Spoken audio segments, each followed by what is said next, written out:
আবু সালামা একদিন নবীর দরবার থেকে আইসা বলতেছে, এই উম্মে সালামা শোনো, আজকে না নবীজি একটা দোয়া শিখাইছে।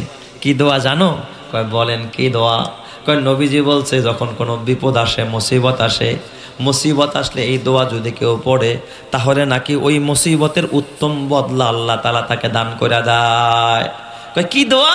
কয় নবীজি শিখাইছে, ইন্না লিল্লাহি ওয়া ইন্না ইলাইহি রাজিউন আল্লাহুম্মা আজুরনি ফি মুসিবাতি ওয়াখলুফ লি খায়রাম মিনহা। এই দোয়াটা নবী শিখাইছে। এই দোয়া যখন উম্মে সালামা শুনছেন, উম্মে সালমা এখন ঘরের ভিতর আর এই দোয়া বন্ধ করে না, কারণ নবীর শেখানো দোয়া। মানুষের ঘরের মধ্যে বিপদের তো কোনো শেষ নাই, অভাবের শেষ নাই, প্রতিনিয়ত উঠতে বসতে হাঁটতে চলতে মা উম্মে সালামা এই দোয়া পড়ে, আল্লাহুম্মা আজুরনি ফি মুসিবাতি ওয়াখলুফ লি খায়রাম মিনহা। এই দোয়ার উপরে আমল করতেছে। দুই একদিনের মাথায় হঠাৎ উহুদের যুদ্ধের দামামা, উহুদ যুদ্ধ আরম্ভ হয়ে যায়। হযরতে উম্মে সালামার স্বামী আবু সালামা বিবিরা ডাক ডাকা, বিবি গো, আমি উহুদের ময়দানে যাব, জিহাদের ময়দানে যাব। হযরত আবু সালামা উহুদের ময়দানে চলে যায়, জিহাদের ময়দানে চলে যায়। ওই জিহাদের ময়দানে হযরতে আবু সালামা শহীদ হয়ে যায়। এ আমার পর্দানের মা, মাগো, দিলের কানে কথাটা শোনো। এই উম্মে সালামা কিন্তু আমার নবীর স্ত্রী কেমনে হলো শোনো। আর যখন তার স্বামী জিহাদের ময়দানে যায়, তার ঘরে দুইটা বাচ্চা, আর তিনি প্রেগনেন্ট, তিনি অন্তঃসত্ত্বা, তার পেটেও আরেক বাচ্চা। বলেন তো, একজন মহিলা যখন গর্ভবতী হয়, এর চাইতে একজন মায়ের জন্য দুর্বলতার কিচ্ছু নাই। এই সময়টা নারীরা বড় দুর্বল হয়ে যায়, বড় অসহায় হয়ে যায়, বড় পেরেশান হয়ে যায়। পেটে বাচ্চা আর ছোট ছোট দুইটা বাচ্চা।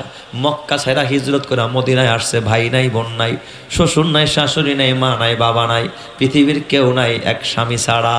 এই স্বামীটা গেছে কোথায়? জিহাদের ময়দানে। জিহাদের ময়দানে স্বামী শহীদ হয়ে যায়। হঠাৎ কে যেন বাড়ির আঙিনায় এসে ডাক দিয়া বলে, উম্মে সালামা, খবর পাইছনি? জিহাদের ময়দানে তোমার স্বামী হযরত আবু সালামা শহীদ হয়ে গেছে, তোমার স্বামী শহীদ হয়ে গেছে। এরকমের একটা খবর যদি একজন গর্ভবতী নারী, পেটে বাচ্চা, দুইটা ছোট ছোট বাচ্চা, দেখার মতো কেউ নাই, কামাই করার মতো কেউ নাই স্বামী ছাড়া, বলেন তো এই নারীর এখন মরণ ছাড়া তো কোনো রাস্তা নাই। কিন্তু উম্মে সালামা, সাহাবীরা, নবীর সাহাবী, মহিলা সাহাবীরা কত বড় ঈমানওয়ালা। উম্মে সালামা এই যুগের, আমাদের এই যুগের যদি কোনো মা হয়তো কইতো, আল্লাহ তুমি কি আর খুঁজা পাইলা না? দুইটা বাচ্চা তুই, আর পেটে বাচ্চা তুই, এই অবস্থা আমার স্বামীরে নিয়ে গেল, এটা তুমি ঠিক করো নাই। এই অভিযোগ করতো কি করতো না? কিন্তু উম্মে সালামা কোনো অভিযোগ নাই।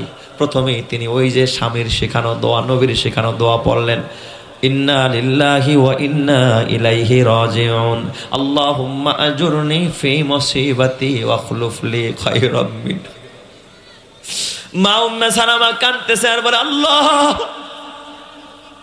ইন্না লিল্লাহি ওয়া ইন্না ইলাইহি রাজিউন আল্লাহুম্মা আজুরনি ফি মুসিবাতি ওয়াখলুফ লি খায়রাম মিনহা। আল্লাহ, এই বিপদে ধৈর্য ধারণের তৌফিক দাও, প্রতিদান আমারে দাও, আর আমার স্বামী হারানোর উত্তম বদলা আমারে দিয়ে দাও। দোয়াটা কিন্তু বড় চমৎকার দোয়া। আমি তো স্বামী হারাইছি, স্বামী আমার কাছে বড় দামি, কিন্তু এর চাইতে উত্তম বদলা তুমি আমারে দাও। কত বড় দোয়া করছে উম্মে সালামা। এইভাবে করে কষ্ট চড়াই উতরাই পাড়ি দিয়া দুইটা বাচ্চা, আরেকটা পেটের বাচ্চা, বাচ্চাটা কিছুদিন পরে ডেলিভারি হয়। কত কষ্ট, ঘরে খাবার নাই, দেখার মতো কোনো মানুষ নেই। কিন্তু বলেন, যার কেউ নাই তার আছেন কে? আরো জোরে বলতে হবে, তার আছে কে?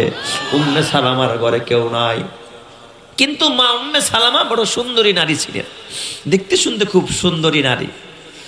মা উম্মে সালামা তিনটা বাচ্চা, স্বামী হারা বিধবা নারী, দেখার কেউ নাই। দোয়া একটা জবানে আছে, নবীর শিখানো দোয়া, আল্লাহুম্মা আজুরনি ফি মুসিবাতি ওয়াখলুফ লি খায়রাম মিনহা।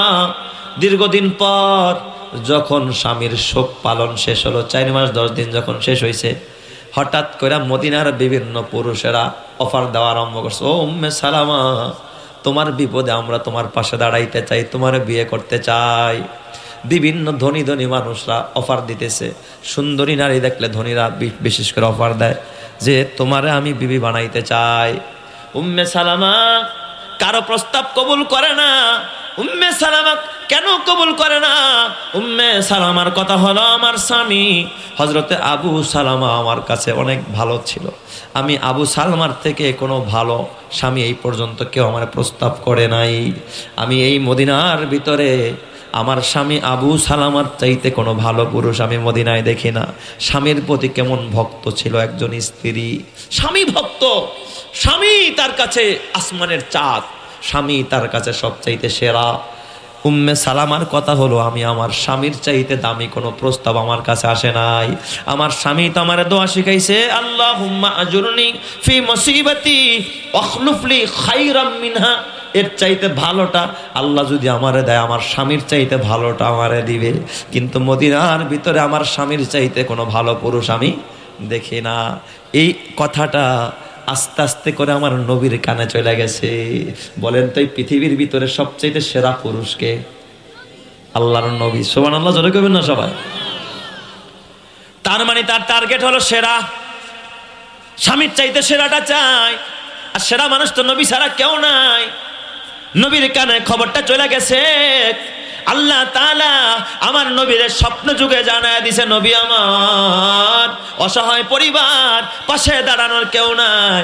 আল্লাহর নবী নেই, একজন লোক মারফতে একজন নারীকে দিয়া মা উম্মে সালামার কাছে প্রস্তাব পাঠায়া দিছে, যাও উম্মে সালমারে গিয়া বলবা, উম্মে সালমা যদি রাজি হয় আমি মুহাম্মদ উম্মে সালামার দায়িত্ব গ্রহণ করার জন্য রাজি আছি, আমি তাকে বিবি হিসাবে গ্রহণ করার জন্য রাজি আছি। সে যদি রাজি হয়ে যায়, চিৎকার মেরে করেন আল্লাহু আকবার।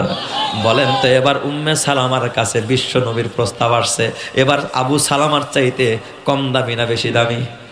সুবহানাল্লাহ।